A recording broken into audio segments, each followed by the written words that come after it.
I want to talk today to you about your failures, and your failures, and your failures too. I'm kidding. I want to talk about our failures, our mistakes, our screw-ups, our flubs, our lapses, the things we do or forget to do that embarrass us, that humiliate us, and that sometimes shame us. And once we're shamed, it gets harder to do the one thing that we need to do to have joy or growth in this life, and that's to take a risk. So I want to try to urge you today to become just a tiny bit friendlier with failure. Because failure can be a very powerful teacher in a way that success never can be.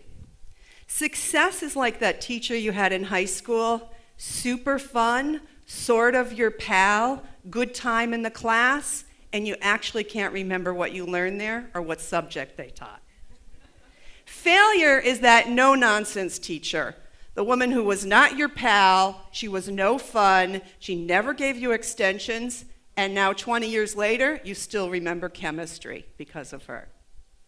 So failure can be a great teacher, but we have to be able to stay in the class long enough to learn. So today what I want to do is share with you 3 strategies that might help you do that long enough to get something out of failure. For most of us, though, failure is enemy number 1. We avoid it, we dread it, we don't want to have anything to do with it. So you know what? I'm not going to tell you you have to be all BFFs with failure. You don't have to love it to get something out of it. I'm going to suggest instead you upgrade failure from enemy to frenemy. Now, y'all know frenemies, right? Right? Frenemies are those people we hang around with, we've known for a long time, but deep inside, we don't totally 1,000% love them. But we get some value from them. That's the relationship you need to have with failure. And just doing that simple upgrade can help you do one thing with failure. It can help you use failure for fuel. I want to share with you my first failure story, at least the first I remember. It's 1966. I'm 11 years old. I'm on the stage of Steiger's department store auditorium, when department stores had auditoriums. It's the final day of charm, modeling, and babysitting school. That's right, you heard that right. Charm, modeling, and babysitting. Vocational training for girls in the 60s, I guess. So I'm on stage and I'm looking out at a sea of what seems to be 1,000 mothers wearing 2,000 white gloves. I'm on stage wearing what was called then a mod dress, sleeveless tent, multicolored flowers. I don't mean to brag, but it had a matching floppy hat. I have no musician to accompany me, so I'm about to begin, and I'm going to sing a song from My Fair Lady, a musical I adore and listen to obsessively at home. I begin. Just you wait, Henry Higgins, just you wait. You'll be sorry, but your tears will be too light. You'll be hungry and need money. Will I help you? Don't be funny. Ha, ha, ha. Henry Higgins, just you wait. Just you wait. Just. I forget the words. I lose my place. I cycle through my brain for my list of options to deal with this situation. And because I'm 11, I have 0 options. So I have to walk off stage it's horribly embarrassing. Then we have to go down on the elevator with my mother and all the ladies smiling at me. And of course, the one girl in the elevator who had twirled her baton flawlessly in the talent show. So that picture of myself struck dumb on stage and sort of helpless, it's definitely frozen in my mind. And I can't forget it. And I've been thinking about that picture a lot lately because I work with women at Women Speak Up who want to be more confident speakers. And many of the women I work with have an intense fear or maybe even a phobia about public speaking because of a past perceived failure or it didn't go well in the past. And when they want to speak up now or do a presentation or make a talk, that image that they hold like mine silences them. And I think that many of us, maybe even one or two of you, have a few of those frozen failure images. And I keep mine in what I call my hall of shame, right? And in my hall of shame, it's in my personal museum. I call it my me-seum. And my hall of shame has many rooms. It's got the room for my workplace screw-ups. It's got the room for my relationship screw-ups, except those are never my fault, so there's not many there. But it's got the room for my parenting screw-ups. That's a gigantic stadium-size room. And I like to visit my hall of shame. Anybody else like to go to their hall of shame and visit it? You know when I like to go there? Late at night when I can't fall asleep. Free admission, right? And when you go there, you not only walk around and can really study in detail your screw-ups, but they give you those great headphones. So you get the audio narration of the in-depth story. So what I think we should do is put the padlock on that hall of shame and walk away. And instead of thinking of our lives as a series of static screw-up sculptures or occasionally a success sculpture, we think of our life experiences instead as a river. Because in a river, there is no failure water, there's no success water, there's only the water that's flowing together doing its job. And sure, there might be more challenging sections of the river. There's branches that fall in, there's eddies, there's boulders. And there's certainly places where the river flows swiftly and unencumbered. But when the river comes to an ice jam, it doesn't say, you know, man, I'm gonna stop being a river. I'm not gonna flow anymore because I got a really bad memory of this ice jam last year. I think I'm just gonna watch Netflix and chill. No, it just keeps flowing. So if we think of our life experiences as a river, we can more easily understand the idea that all our experiences help us to keep flowing, not just the successful ones.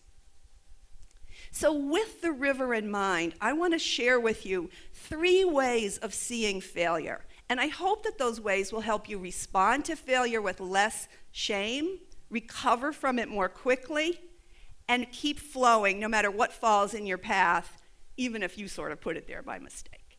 In short, I want to help you make frenemies with failure, and I want to tell you the story of someone who did just that. So in 2002, the musical Movin' Out opened in Chicago for a 3-month run prior to it premiering on Broadway. It was a really ambitious production. It was a combination musical and ballet based on the music of the beloved Billy Joel. And it was created completely, entirely by one of the 20th century's most foremost choreographers, Twyla Tharp. So when this incredible production opened in Chicago, it was a gigantic failure. Critics hated it, audiences stayed away. And it was a very public humiliation for Twyla Tharp. 3 months later, when it opened in New York, it was an immediate smash hit. And critics loved it, audiences thronged to it, and it won Tonys. So the question is, How did Twyla Tharp turn around that musical so well, so quickly, and more importantly, how did she recover from that failure so successfully? Well, Ted Hartford, the economist that wrote Adapt, a book about failure, says that Twyla Tharp was able to do one crucial thing for success in failure. She was able to hold two seemingly contradictory ideas in her head simultaneously. And those two ideas were, I am a brilliant, energetic, committed choreographer, and my show stinks right now, right? So for me, I think of that as a kind of a double vision, a benevolent double vision, in which she could see two things clearly. I'm great, I've got a problem. It's as if she was standing on her river and she's looking at her ice jam. And if you've seen an ice jam on the river, you know it's riveting, it's dramatic, it's hard to look away. But she was able to also look before the ice jam and see, you know what, the water's flowing down there. And she was able to look beyond the ice jam and see, you know what, the water's still flowing down there, a little bit less. All I have to do is clear the ice. And that's what she did. Because she wasn't focused on failure, she could get to work and clear that ice. So while they were in Chicago for 3 months, at night her cast would have to perform the old bad version of the production. During the day, Twyla Tharp rewrote and recast and re-choreographed the entire musical, and her dancers had to learn the new musical. That's the successful one that they brought to New York. So how can we have that kind of double vision? Well, you might want to have a friend who's around, if you have a failure or a mess up, that can remind you not to just look at the ice jam, but to look at how well you've done in the past and your potential in the future. You might make a short but mighty list of the evidence of your persistence, your goodness, your energy, your conviction. Make a list, put it in your wallet, or take a picture of it and keep it in your phone, because you're going to need it. The second way of looking at failure is actually to look at ourselves more like scientists and less like judges. We tend to be rapid, speedy, and somewhat corrupt judges of ourselves. We instantly pronounce ourselves worthless or stupid or bad on the basis of very little evidence. But what if we could be more like scientists? Scientists do their work by making mistakes and then trying something else. They even have a great phrase to describe that: trial and error. We should write that in Sharpie on our hands every once in a while to remind ourselves. But you probably know another phrase that you've heard in mostly action movies. Failure is not an option, Mr. Bond. Of course, scientists know failure is always an option and frequently an outcome, so they always have a plan B and a plan C and so on. What if you could think, like many scientists do, that there is no failure, there is only information?